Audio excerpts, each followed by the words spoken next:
Welcome back to Groove Diner After Dark. It occurs to me that I never introduced myself. I'm your host, Buddy Gibbons. Hey, what about that?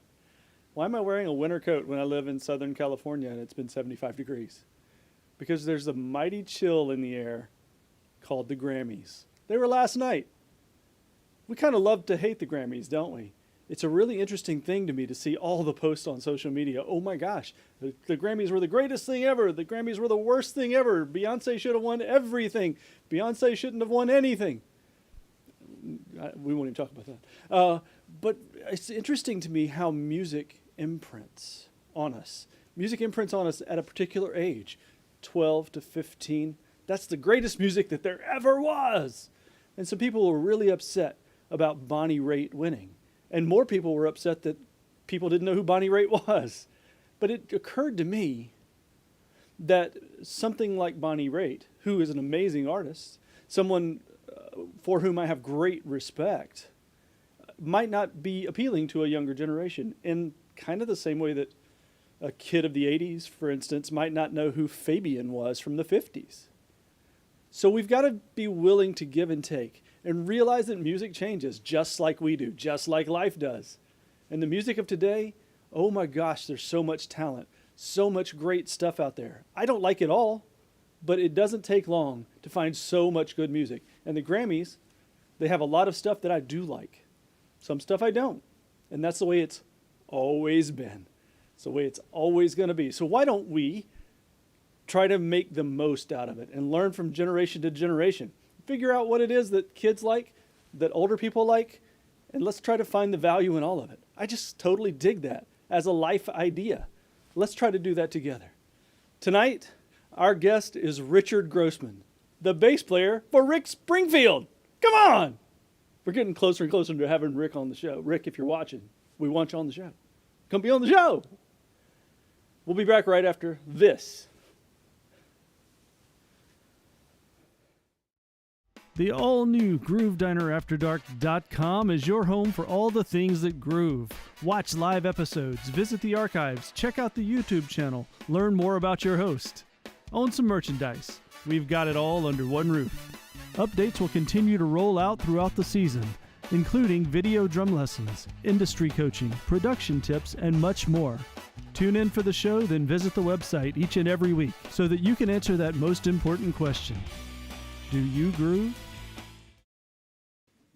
Do you groove? Welcome to the show where we're all gonna groove.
Welcome to Groove Diner After Dark.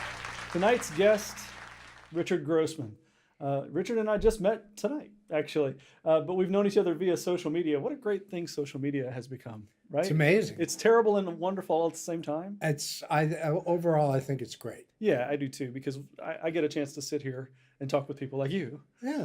Which I certainly would not have the opportunity to do otherwise. Right, unless we met on a gig. Right, which why haven't we met on a gig? I don't know. We should We've got to make that happen. Yes, we should. We absolutely should. Rich is a bass player extraordinary. You're one of the few bass players that I know that is a dedicated, I love to play bass kind of person. I do. So often bass players seem to want to put their fingers in so many other things, but you're a bass player.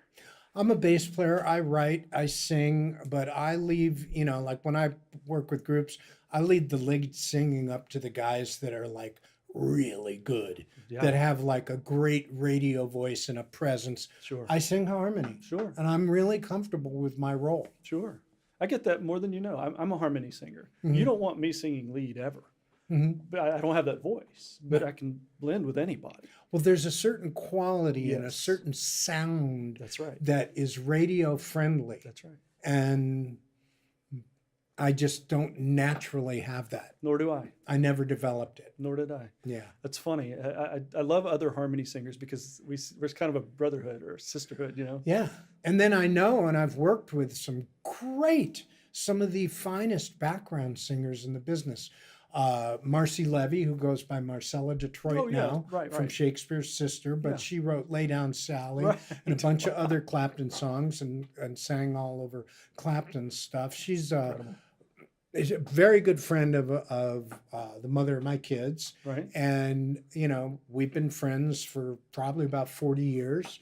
Wow. And she's mostly made a living as a background singer and writer. Sure. And then Rosemary Butler from Jackson Browne and James Taylor, same thing. Wow. Amazing voice, but main thing is background singer. And I've recorded with her and played live with her, and it's like she's phenomenal. Sure. But both of these girls are like, where have they really shined? Yeah.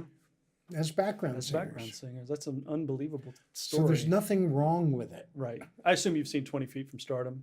I mean, I've worked with Tata Vega too. Well, there you go. So yeah, if you haven't seen that, you must go watch it. 20 Feet from Stardom. It's a fantastic documentary about background singers. And Tata is in there.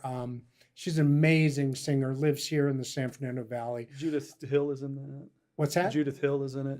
Yeah, I believe so. Yeah, but Tata shows up there as a background singer with Elton John, and she's tremendous.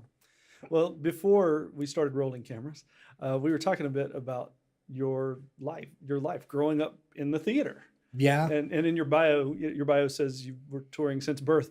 I'd love to hear that story again, this time so that they can hear it. So I was, I always say I was a theater brat. I was born into a theatrical family. My mother was a ballet dancer from American Ballet Theater. That's amazing. Her partner back in the day was Jerome Robinson, who choreographed West Side Story and Fiddler on the Roof. My mom was 5'2" at her tallest, and Jerome was in the mid 5-foot range, and they were shorter. They got paired up together. They left American Ballet Theater, and a whole group of them went over to a Broadway show because one person had made the leap because the money was better. Sure. And that Broadway show was a show called High Button Shoes that my father was the company manager for that show. Mm-hmm. And that's where my parents met. And then when I was born, I was the second born to my parents. The firstborn, my parents printed up theater tickets. And for my older brother, it was a theater tickets with their name and that they present Our Guy. And then I was born, and it was same production company and all with another guy. So it was always performance and theater and being around stages. And my dad had Gentlemen Prefer Blondes when my brother was born, Guys and Dolls when I was born, and then My Fair Lady when I was 4 years old. He took that and took it all over the world, and took it to Russia in 1960 during the Cold Wow, War. that's And we were incredible. hearing great Cold War stories I can about what imagine. happened when they went over there. They took apart the electrical lighting boards that they brought over from the States. And because they hadn't seen this kind of technology in Russia at the time, Wow. when they got there, everything was dismantled and they were taking pictures of it all. Oh my gosh. Yeah, and then I was hearing the stories about, a guy in the rest or in a hotel lobby, they'd see someone with a newspaper and it would come down and go up. It was like all the classic stuff you Like hear literally about. watching a spy But movie. they were being watched like crazy because they didn't know who to trust and stuff. So I grew up like that. I grew up on trains, traveling all over the country on trains. You're based out of New York. Based out of New York. We lived in New York, then we moved to Chicago. When My Fair Lady moved to Chicago, we moved to Chicago. Got it. And then when My Fair Lady moved here to LA, that's when I got transplanted here. And you've been here ever since. I've been here ever since. I was 6 years old when that happened. And, Yeah. I've had time away. I moved up for a while to Oregon and hung Sure. out in the Northwest in the 70s, being, going to get my head together, man. Of course. Yeah, I'm going to go up north and get my head together. But Did yeah. it work? No. No.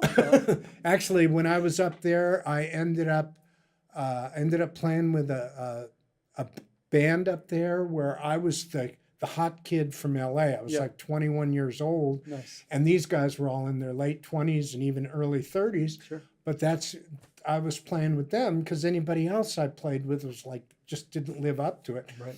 And then I came back for the holidays and went in the studio to hear some friends recording, and I was like, this is where I got to be. Yep. This is where I got to be. So I came back. Right. Yeah. And that led you to?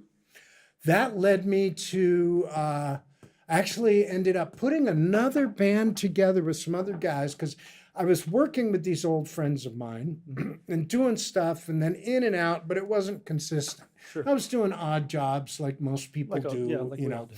but I was constantly writing, constantly playing, constantly working with people. And I learned back then the concept of shoot anything that moves. If someone said, do you want to do this project? I Yep. said, yes. Yes. And then I found out what it was later. And then I learned the phrase, I think I spoke too soon. Yeah. I don't think I'm the right guy for this. Right. And so I was doing that kind of stuff and demo sessions.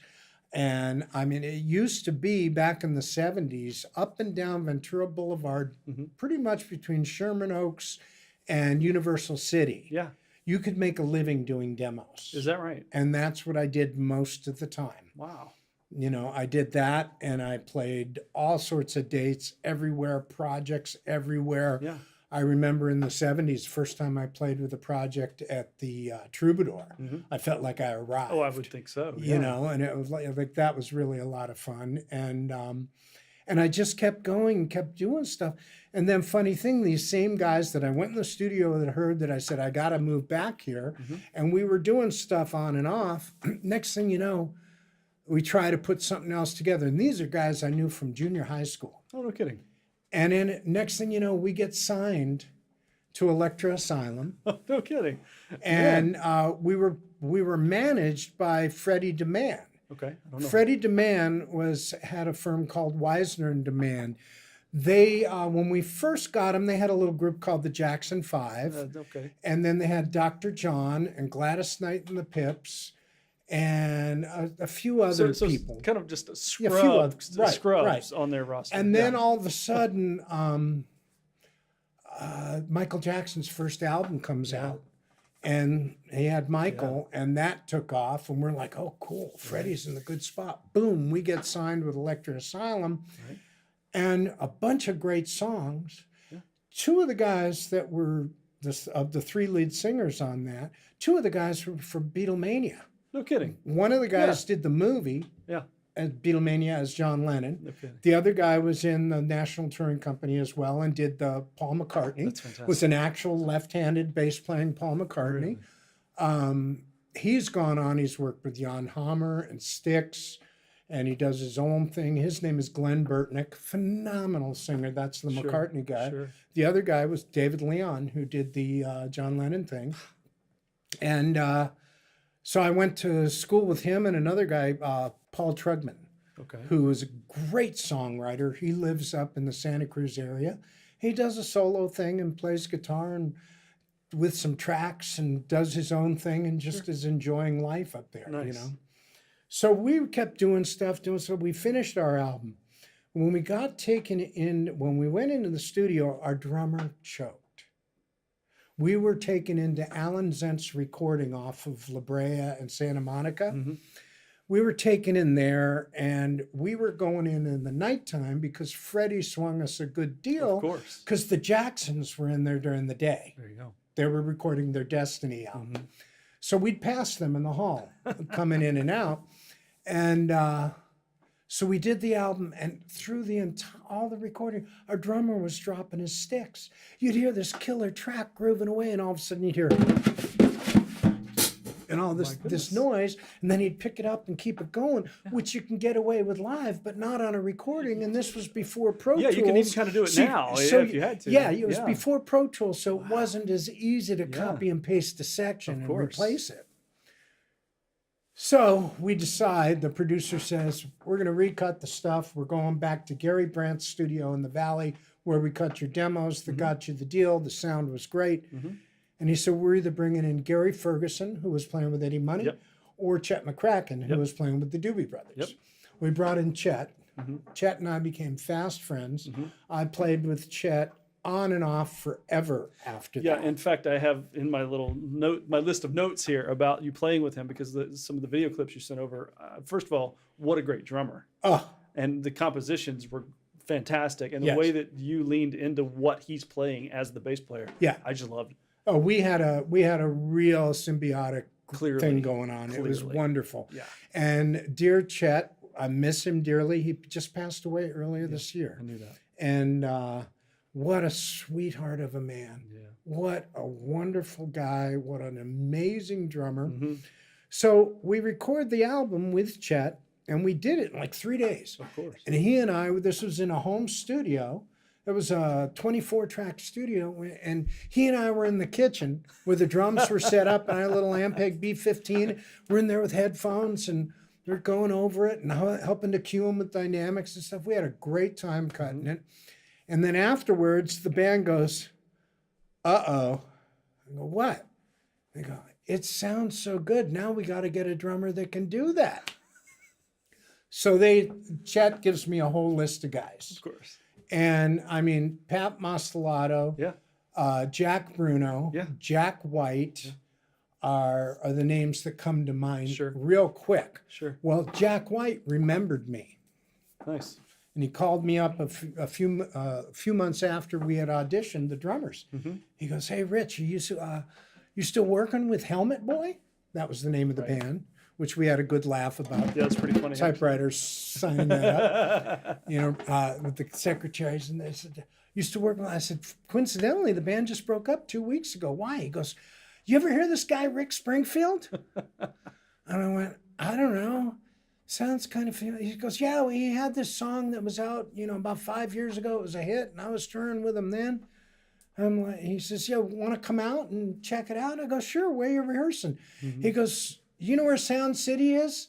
I go, and at the time I didn't. Right, okay. I said, "No, I don't." He goes, "Oh, it's out by Roscoe and Sepulveda, and I'll give you the address. It's easy to find." Right. So I go out there, we go to the rehearsal studios, and that's how I met and got the gig with Rick. How about that? Yeah, just by him remembering, here's a singing bass player who had a good groove. Yeah, I mean, so you've just I buried the lead a little bit intentionally about you having been with Rick Springfield. Yeah. Because as you know, I ask the question of what's your favorite Rick Springfield song at the end of every one of these. That started out as something of, not a joke, but I'm a pretty big Springfield fan. Okay. So I liked asking people of all different age groups, people that may or may not have even ever heard of him, if they had heard of him. And without fail, everybody's heard Jesse's Girl, without fail, right? And often that's the default answer to what's your favorite Rick Springfield song. But I always push a little, and I definitely want to come back to that with you. I'm in the video of Jesse's Girl, and I've done everything for you. So good. And that's all lip sync. Right, of course. Yeah. Yeah. Yeah. Yeah, sure. We did some live TV. We did the Spirit of America Spectacular. Oh, I remember those. Yeah. July 5th, 1981. No kidding. Yeah. I'm gonna have to look that up. You know that, right? Huh? I'm gonna have to find that. You know that, right? See if it's out there on the web. Yeah, somewhere. that's out there. It's And gotta be. the interesting thing was that we opened. Mm-hmm. We were the opening act. They had the whole stage set up. Everything was modular. Each stage was modular. Mm-hmm. So our stuff was just on carts and wheels and a Sure, small of little course. drum riser. And then off stage right, another riser came out, and it was Pablo Cruz. No kidding. Then off Nice. stage left, another full riser came out, and it was Three Dog Night. And then that got pulled away, and they moved up, and then it was the Beach Boys. So that Wow. was a fun show. I have to just take a minute with that. Yeah. That's really a lot of serious quality music going on. Yes, it was really great, and it was a lot of fun. And I had been a huge Three Dog fan. Well, that's I love convenient. them. Yeah, right? So, and they're on it, and I'm like, oh, cool. I've always loved them. Yeah. And it's all the original guys except for Mike Seifert on bass. Right. And so, you know, I'm just really digging it. Now we went on, and that was live. Mm-hmm. Okay. There was a 60 cycle hum Of course. in the house and the monitors. Ugh, And we had to start because it was live on Right. TV. right. Now, for those who don't know, is what a 60 cycle hum sounds Yeah, like. it's just And it not was pretty. loud, Yeah. very present in the monitors. So that's right in the vocal range. It was Mhm. very hard to hear. Mhm. And we had, that was our first live show. Really. And there were 70,000 people in front of the Queen Mary. Oh my gosh. It was our first live show, and we're like, okay, here we go. are, yeah. But fortunately, we'd all played and gigged enough over our lives, so Sure. we're like, and we rehearsed like crazy, Right. you know. So we did okay. I'm The sure you did. vocals sounded shaky because you couldn't hear. Couldn't hear. Yeah, of Yeah. course. But aside from that, that was fun. And then coincidentally in my life, what happened after that was a little while after that, Rick's new management wanted to change his band. As happens. Mm-hmm. Yeah. And Mike Seifert from Three Dog Night got the gig with Rick, and I got the gig with Three With Dog. 3 Dog Night. Just swapped gigs. Yeah, we basically swapped gigs. He called me up. He goes, Rich, I'm sorry about what's going on. I said, hey, it's the business. Right. He goes, here's Corey Wells' number. Give him a call. I called him up. He said, we'd love to have you call our production manager. You know, come on down and audition. I walked into SIR on Right. Sunset. Yeah. Walked into the room. We started playing. We played one. We played a little bit of something else. Corey stopped. He goes, come here. Mhm. He goes, you want the gig? You got it. Nice. I go, really? He goes, yeah. Yeah. He says, you help control the groove with this band. And he said, Floyd, the drummer, who is a phenomenal drummer, Sure. so creative. Sure. He said, he's such a powerhouse. Right. He just needs a little bit of guidance staying in the lanes, and you've got that. Man, that's an incredible compliment. Yeah. So I was like, wow, okay. Yeah. And so I took the gig. Yeah. And how long did you do the Rick Springfield gig? How long did you do the 3 Dog Night gig? I started working with Rick in 1980 and rehearsing with him. Mhm. And then did all the TV and touring in 1981. Mhm. And then started with Three Dog in 82. Got it. Okay. Yeah. And then for And- how long with 82, 3, and 4. okay. Well, And those I- are some peak years for both of those acts. Yeah, it was a little bit of the comeback trail for Three Dog, Three Dog. yeah. Yeah, it was like we played some nice big Mm-hmm. shows, and they were managed by the same people that the Beach Boys are. Okay. So we did a lot of shows, and if you've seen the Elvis movie that's out, I haven't yet. okay, it's fantastic. Yeah. Well, they talk about Tom Hewlett, Right. who was with Concerts West. Right. I know that And- name. Huh? Yeah, I know his name. And Tom Hewlett and Jerry Weintraub owned Concerts West, and course. that's who managed Three Dog Night, the Beach Boys. They booked everybody. Neil Diamond, the Beach Boys, Barbra Streisand, Frank Sinatra, Elvis, and just a few small names in the biz. And nobody that matters Yeah. much. In yeah. fact, our road manager was dating Jerry Weintraub's secretary. And I was dating a girl who loved Neil Diamond. And Yeah. Neil was going to be at the Forum. I said, can you see if she can get us tickets? Yeah. He goes, yeah, sure. We get tickets. We show up front row center. Of course. And I wasn't a big Neil Diamond fan Right. because it turned me off when he said, I'm as good a writer as Lennon and McCartney. But when I mean, now I've learned to appreciate his Sure. writing skills, his craftsmanship. Mhm. And when I saw that show, his voice Mhm. is so powerful Mhm. live, he blew my mind. And he was a great performer as well. Sure. I can Yeah. imagine. Now, here I was used to working with Rick, who's really dynamic. If Mhm. you've ever seen Rick Yeah, live, I have. he's a spitfire ball of energy and a lot of fun. Mhm. He likes to goof. Right. Rick goes for the goof mid show. He loves that. Right. And then with Three Dog Night, Corey Wells was always like the consummate showman, just pistol ripping it up. So I'm used to like working off that kind of energy, you know. Sure. And I blew my mind just how good Neil Diamond was. Mhm. I was like, wow, man, he commands an audience like Rick or Corey or Bruce Springsteen. I mean, he's really a great performer. You know, it's funny. I had a similar. You're going to think this is crazy. Ricky Martin did that to me. Okay. I didn't want to go see Ricky Martin, Uh-huh. but my wife, we got tickets. We were guests of somebody, and we went. And I was literally mesmerized for 2 hours Nice. at how good he was on stage. And I don't know that I've ever seen anybody have an audience in the palm of their hand quite like he did. Yeah. It was something to behold. You had to just let it wash over you. And I have this huge respect for him as an artist because of seeing that. Yeah. Yeah. When a performer really commands their performance and embraces the crowd, that says a lot. It really does. It's also why it's so important to go see live music. Yeah. Groove Diner After Dark, the store. Get your official Groove Diner merchandise by visiting our new store at groovedineraftdark.com. Coffee mugs, long sleeve shirts, t-shirts, pint glasses, stickers. Now you can show your support of Groove Diner After Dark from head to toe. Simply visit our website or click the link in this video description and get your gear today. Thank you for your support. I got to tell you, I'm chuckling over here because of something Toby Simmons just said. And hello to Toby. That Rick Springfield rips his shirt off at the end of shows.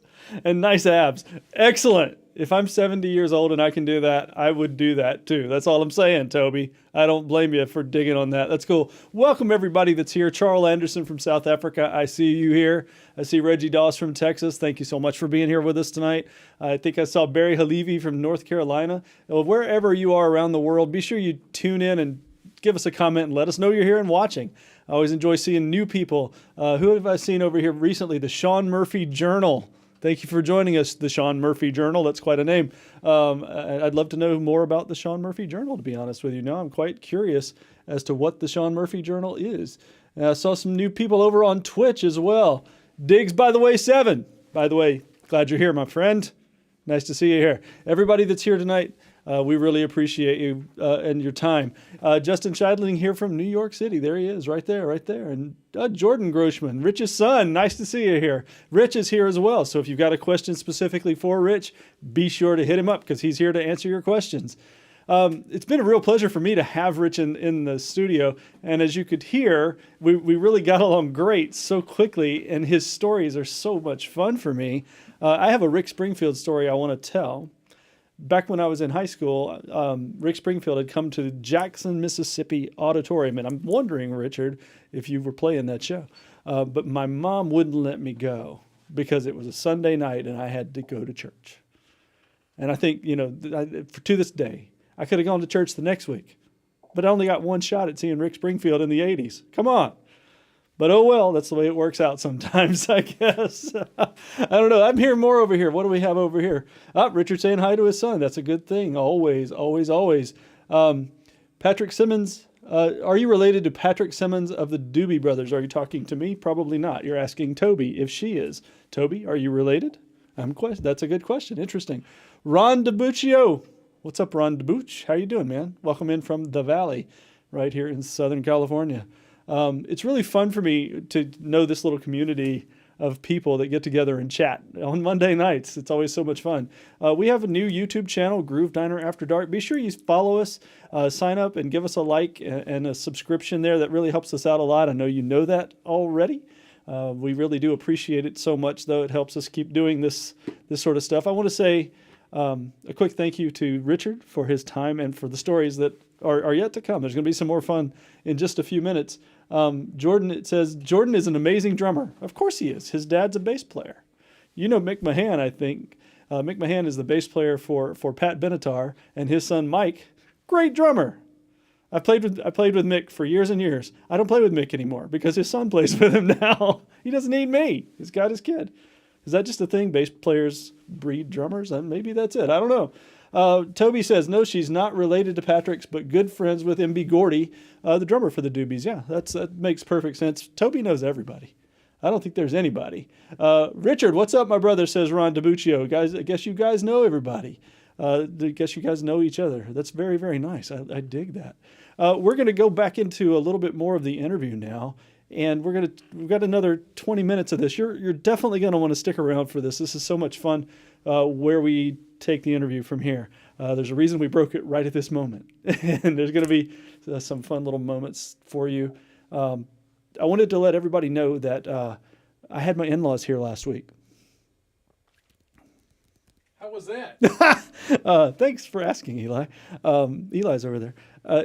My in-laws, if you're watching, and I know that you probably are, we had a great time. I just wanted to tell you that sometimes you get good in-laws and sometimes you get bad in-laws. I haven't yet decided which you are, but maybe sometime soon. It's only been 20 years that I've been in the family. I'm just saying. But it was a really fun time. It was my wife's birthday. We had an awful lot of fun. So thanks to everybody for saying happy birthday to her. We had several hundred people that said happy birthday to my wife. So if you were one of them, she appreciated that, and so did I. But now back to the show. Let's take a look here. We're going to have Richard playing with Three Dog Night, getting us back into the next part of the interview. I'll see you on the other side of it.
playing with Little Fish, your duo and or trio. Right? Yes, Yeah. I do that. That Little Fish can be done as a duo. It can be done as a trio, done as a 4-piece, as a 6-piece.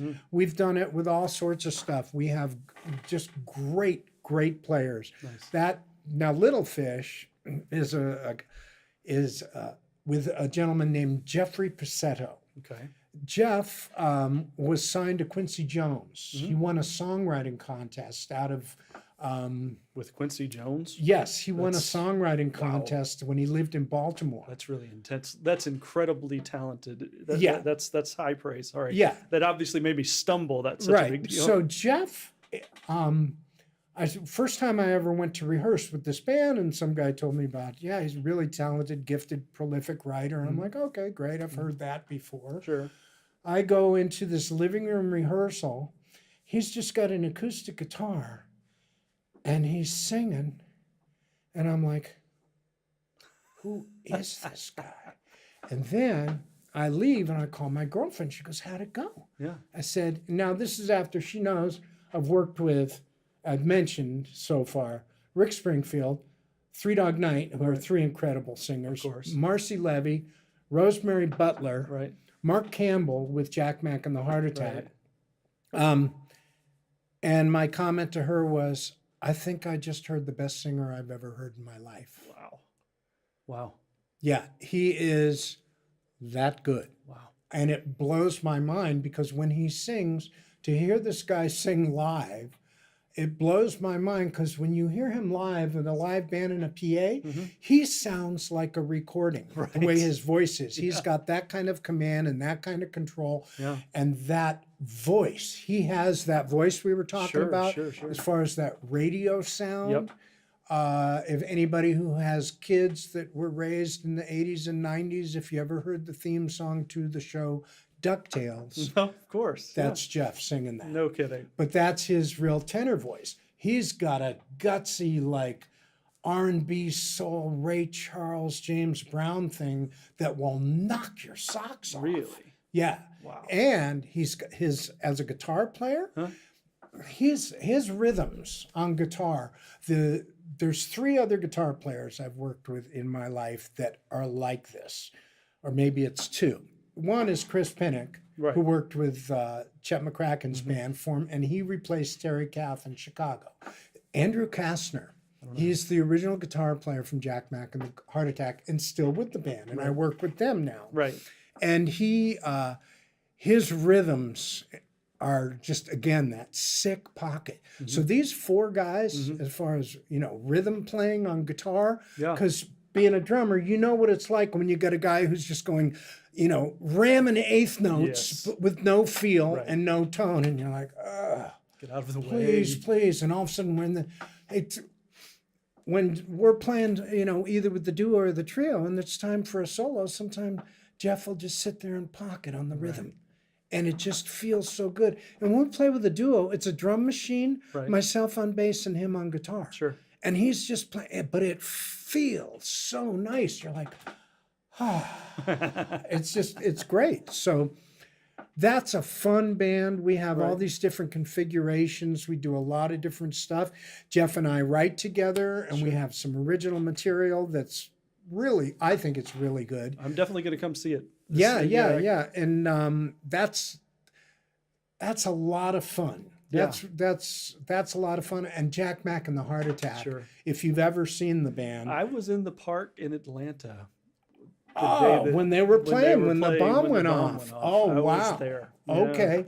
Yeah. So I've seen them at kind of obviously it has a bit of a thing for me, but Sure. Well, they were all laughing after seeing the movie. We did some gigs since the movie Richard Jewell came out. Right. And they're like, man, it's so weird to see an actor playing you. Sure. And then, but the footage in Richard Jewell on the Jumbotrons, that's the real live band. Right. But the live band in that is actors. Oh, no kidding. So they said it was really strange, but they saw them wearing what they were wearing, Nice. So, yeah.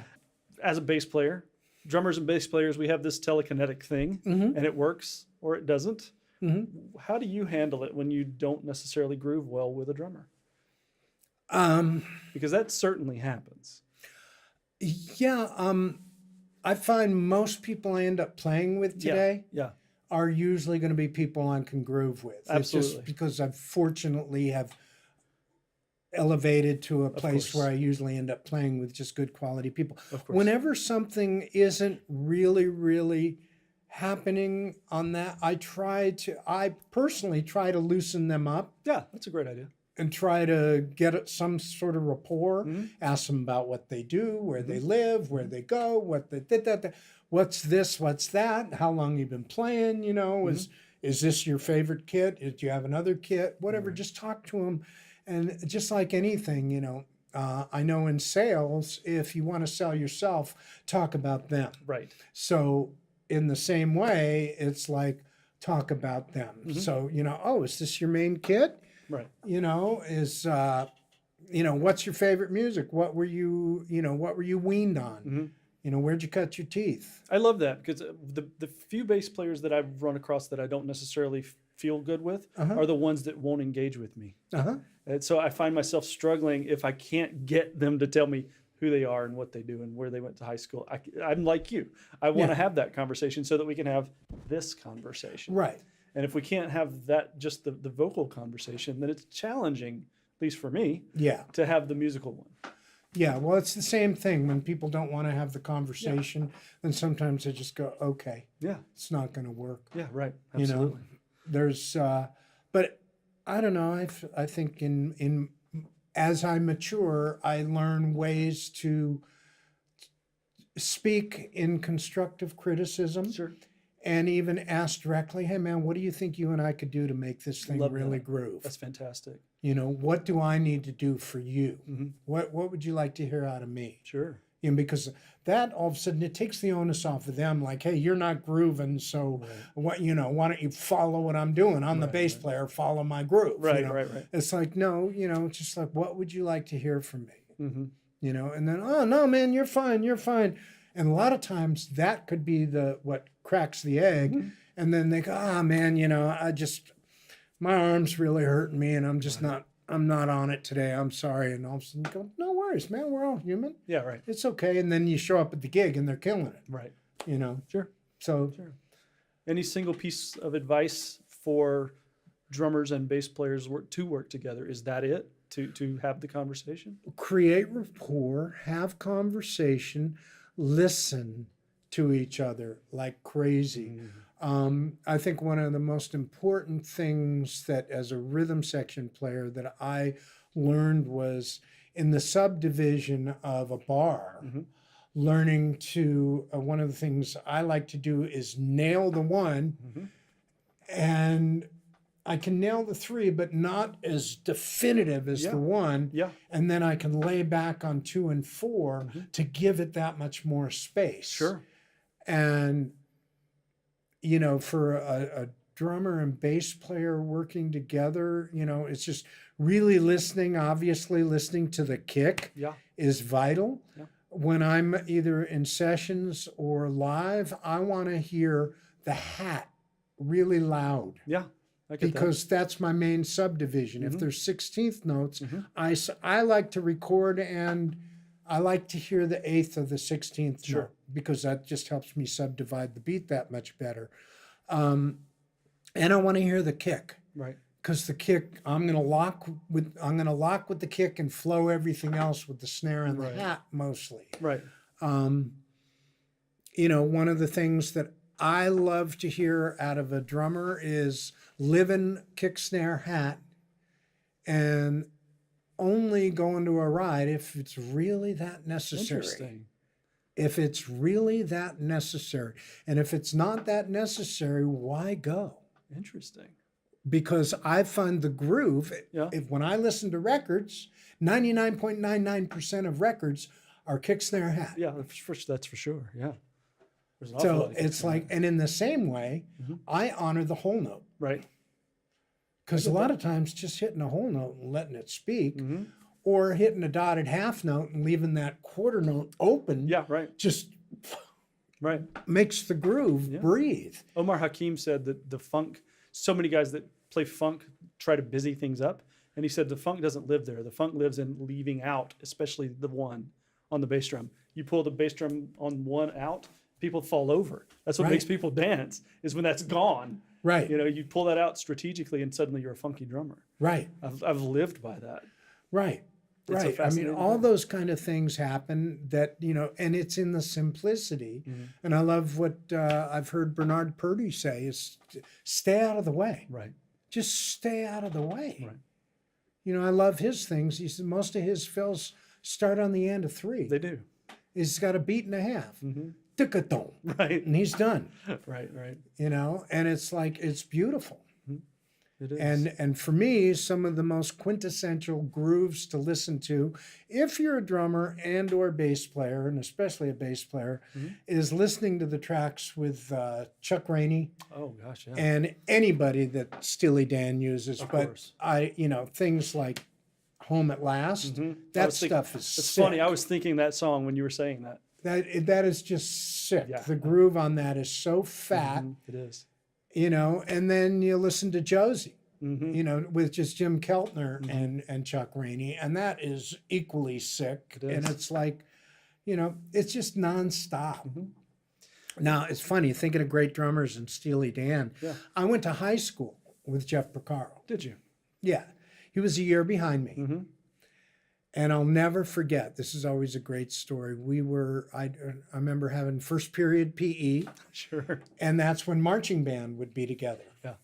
And they'd be out on the field, and you'd hear Right. just a cadence going on, and then all of a sudden you Yeah. hear the whistle blow. Porcaro, knock it off! That's awesome. I love that. Yeah, but yeah. Well, I have 2 questions that I always ask my friends. The first one: do you have a Mount Rushmore of bass players? It's usually drummers. Do you have a Mount Rushmore? 4 guys, 4 guys. or not guys? You know, Okay, yeah. 4 bass players. Chuck Rainey, of course. Paul McCartney, Oh yeah.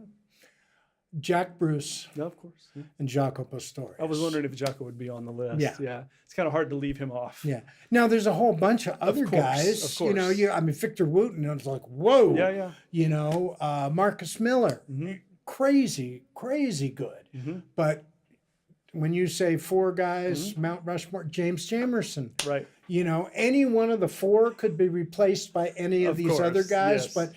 But as far as really dynamic influences on me, Yeah. you know, the first bass I bought for myself was a Gibson EBO because I couldn't afford the EB3 Right. that Jack Bruce Right. played. And it was between that and a 68 jazz bass. Was it? And the jazz bass was being sold by a little music store out in Woodland Hills called Ernie Ball Music. No kidding. But I decided I bought the EBO at another place, and then I wanted something better sound, and I loved the sound of Gary Sherwood's bass that was playing with Porcaro and those guys in high school, and he played a precision. Yeah. So I took my bass to where I bought it, and I said, "Can you put a P pickup in here?" Yeah. So he added the P pickup to the humbucking, and then I just barely used the humbucking, and mostly used the P pickup all the time from then on. Nice. Yeah. I love that. Searching for that sound. Yeah, and nowadays I love the feel of a jazz bass body. I like it better. And I love the way it sits when I don't have a strap. Sure. It sits exactly the same as if I do have a strap. So I really like that concept. But I play jazz basses with P pickups on the neck position. And a lot of times I live just on the P Sure. because sometimes it just calls for it. But Right, I right. like the blend because I get what I call a great little burp tone out of the neck pickup that just Sure. gives you that growl and grit. Right. And depending on what you're doing, Yeah. that's what you do. Nice. And the last question, and it is the question I mentioned earlier. What is your favorite Rick Springfield song? It's really hard for me to answer Sure. because I worked with him, and you know he even played, and we kind of started working out some of the stuff. But Keith Olsen insisted on using his guys, and that's what he did. But we worked out "Don't Talk to Strangers" and "I Get Excited" and something else. So I like both of those. I think they're really good. I mean, his the anthem, of course, is it, and I'm going to say it not because it's his anthem, but because it's such a well-crafted and brilliantly produced song. Keith Olsen did an amazing job. When I auditioned for Rick, I had this little JVC cassette player. It wasn't that little, but it was about, about the size of a laptop. And he says, yeah, can we go plug this in somewhere? I go, yeah. He goes, listen to the song. And we put a cassette and he plays Jesse's Girl. Of course. And I'm sitting there and I'm listening to it. And I was just with Helmet Boy, signed to Electro Asylum with Freddie DeMann as our manager. And I saw that just get shelved. And I hear this song and I go, if this ain't a hit, I quit. Yeah, right. And he goes, but listen to how the bass doesn't come in until the B section, but it comes in real subtle. And she's watching it with those eyes.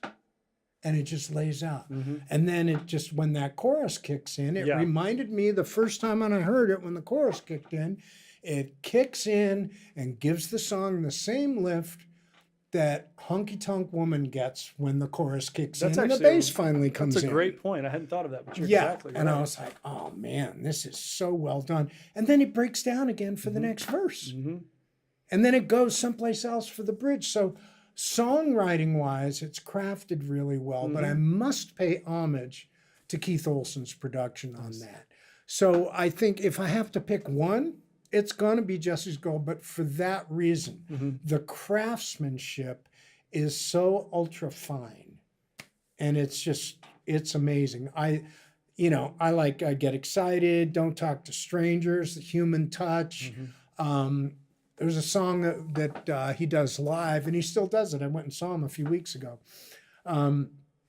It's called "She Called Me Bruce." Yeah, well, I know the song. Sure. And it's hysterical. It's hysterical. Because it's his sense of humor. Right. And like I said, he likes to goof live. Right. And that's just who he is. He really has a fun time. And here he is in the song. He's alone with this girl, and she called me Bruce. Right. That's great. I love it. You're the only person that I actually allow, and I'm using that word, to answer Jesse's Girl. I usually don't let people say Jesse's Girl because it's the anthem. I want to know. I want to know if they know anything else. You see. Yeah. But you get a pass. He's written a lot of great songs. When we did that Spirit of America Spectacular, we're watching the Beach Boys sound check. He leans over to me, he goes, one of these days, I hope to be like Brian Wilson up here doing all these songs. So I went and saw him at the YouTube Theater at the end of the month. Gotcha. So I went down there, and a great show, and he did really great. And so I sent him an email. I go, man, thanks. Great seats, great show. And I said, you're doing what you said you wanted to do, man. He had, at least an hour and a half of one hit after another, after another. And, and then he throws in She Called Me Bruce. Of course. In the midst of That's it. fantastic. I love it. Well, thank you so much for coming tonight. Thank you. Thanks for having me, man. It's been fun. I've really loved having you here. This is great. Thank you. Yeah. Nice to meet you all. We got to play together sometime. Yeah, I would love that, man. We just got to make that happen. Yeah. Yeah. Be a lot of fun. So yeah. That does it for tonight's interview. Thanks a lot. Stick around. We got some more coming up in just a few minutes. This episode is brought to you by Hearback Pro from Hear Technologies. The ability to hear yourself clearly in a recording or live situation is key to delivering your best, most creative performance. The Hearback Pro system, made up of a hub and individual mixers, allows performers in a session or on a gig the ability to dial in exactly what they need to hear in order to be their best. If you're looking for a solution to allow yourself or your clients to hear themselves better, check out Hearback Pro from Hear Technologies. In the 2 years that I've been asking the Mount Rushmore question, I've never had anybody answer it as quickly as Richard did. Bam, bam, bam, bam.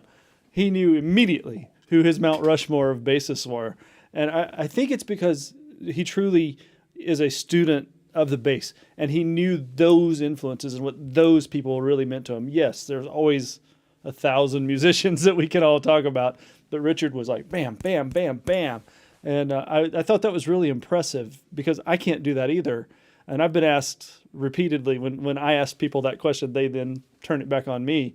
And so I've honed mine, but it took me a minute to get it honed. And Richard, that's just incredible to me that you're so on top of your Rushmore. That's really amazing. Jordan, Richard's son, you have Chet's blue kit, do you? I think you might need to bring that over, and we should film it, and do a little drumming. You should come on over. And Richard, it's really fun for me because I think we really should play together some. And he and I have talked about it a little bit. And the only reason we haven't is because I haven't made the time to do it yet with all the crazy that's going on. So we definitely need to make that happen, Richard. Thank you so much for that. One of the things that I really took from this interview is his comments about building a rapport on stage. Because very often, if you don't play on stage, you might not realize this, but sometimes we get caught up in what's over there on the TV across the bar while we're playing. Oh, yeah, oh, that's right. And suddenly we forget where we are and we are not necessarily in the moment. I really do struggle, as I said, when I can't get the people on stage to interact with me and to give me some energy so that I can take some from them and give them some and so on. And I think that Richard's commentary about how important it is to listen to each other and build that rapport and say, hey, how you doing? Is your dog feeling okay? Those things do matter because that's what happens to make it feel better on stage. I really do truly miss that when it's not happening. It's a pretty important part of it. Justin Scheidling asked, what's your biggest pet peeve as a bassist? Richard's answer was pretty funny but real. A drummer who loses the groove while overplaying the kick drum and crashing the cymbals too much. I don't know if that's me or not. It could be. I do find it sometimes interesting to build through things with bass players and figuring out where we all sit together. I've actually honestly had to work on being that guy that doesn't overplay the kick drum and things. So that was good advice for me too. Thank you for that, Richard. Let's take a look over here. Charles saying, great guy, great interview. Yeah, he is a great guy. I've really thoroughly enjoyed having him. Charles, good to have you here tonight as well. Jordan, I can't believe that you have that kit, man. You play a lot of his cymbals too. No kidding. That's pretty killer, man. That's amazing. Toby, fun guest, super friendly. Yes, he was, absolutely. And so are you. You always are. It's been, let's see, what else do we have? I got so many comments over here, about 100 of them. It's hard to weed through them all. I'm reading them over there on the screen.